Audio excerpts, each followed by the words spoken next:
임기를 쥐꼬리만큼 남겨두고 대통령 문재인이 그동안 하지 않던 행보를 보이는 것이 갑자기 정신착란증에 걸린 것이거나 아니고 제 정신으로 보이는 행보라면 무언가 음모를 꾸미려는 것이 아닌가 하는 의구심이 든다. 그것은 지난 5년 동안 국가와 국민의 안전을 책임져야 할 군 통수권자로서의 직무를 북한으로부터 위임을 받은 대리인처럼 북한의 끈질긴 도발에도 김여정의 말 한마디에 도발이라는 말조차 입 밖에 내지도 못하고 위협으로 표현하는가 하면 북한이 탄도미사일을 쏴도 방사포라고 평가줘라 하는가 하면 북한의 의도적인 도발인 연평도 포격이나 천안함이 북한의 비격으로 침몰을 당하며 우리 해군의 사상자가 나도 이러한 북한의 도발에 맞대응을 하기는커녕 우리가 이해할 부분이 있다며 자신의 국가와 국민을 위한 군 통수권자인지 아니면 북한의 대변인인지 모호한 태도를 보여온 것이다.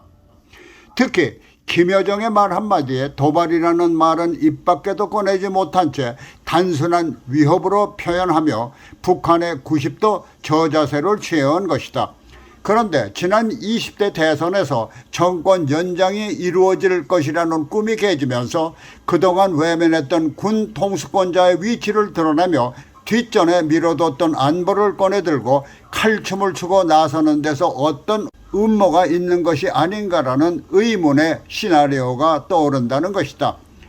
문재인은 새 대통령 당선자가 청와대 집무실을 국민에게 돌려주고 용산의 국방부 청사로 이전한다는 청사진을 펼치자 느닷없이 집권 5년 동안 거의 주재하지 않던 국가안전보장회의를 북한의 도발도 아닌 대통령 집무실 용산 이전권을 들고 나와 이전 계획의 안보 공백을 이유로 반대하고 나선 것이다. 게다가 바로 다음 날에는 국가 안보와 국민의 안전은 한순간도 빈틈이 없어야 한다면서 임기 마지막 1분 전까지도 헌법이 대통령에 부여한 군 통수권자로서의 직무를 다하겠다며 비장한 선언을 했다.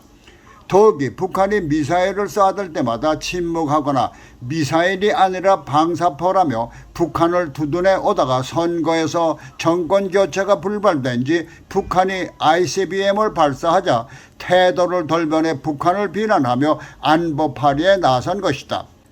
여기서 그동안 군 통수권자로서의 직무를 외면하고 아직은 적인 북한을 두둔해오던 태도가 왜 갑자기 돌변했을까 하는 것이다.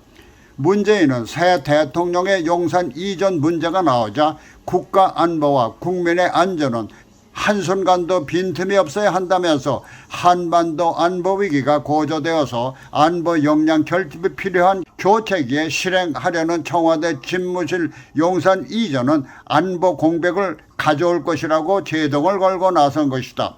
물론 문재인이 지난 5년 동안 안보를 최우선 과제로 삼아 국가와 국민의 안전을 위한 군 통수권자로서의 역할에 충실을 했다면 용산 이전의 안보를 결부시키는데 타당성이 있고 이해를 할 수 있겠지만은 청와대와 문정권의 허수아비쯤인 국방장관 등을 제외하고 진정한 군 출신들은 전혀 안보에 이상이 없다고 단언하는데도 용산 이전을 안보와 관련시켜 문제를 삼는 것은 안보를 위해서가 아니라 이를 정치적 논란거리로 키워 용산 이전을 지속하려는 당선자 윤석열의 안보관을 비난하면서 좌파 특유의 선동술로 위기의식을 고취시키며 아직은 다수 의석을 가진 더불어민주당과 함께 문재인 정권의 비상 임기 연장 같은 술책을 도모하면서 궁극에는 20대 선거의 무효화까지 획득할 수 있는 것이 아닌가라는 음모가 염려되는 것이다.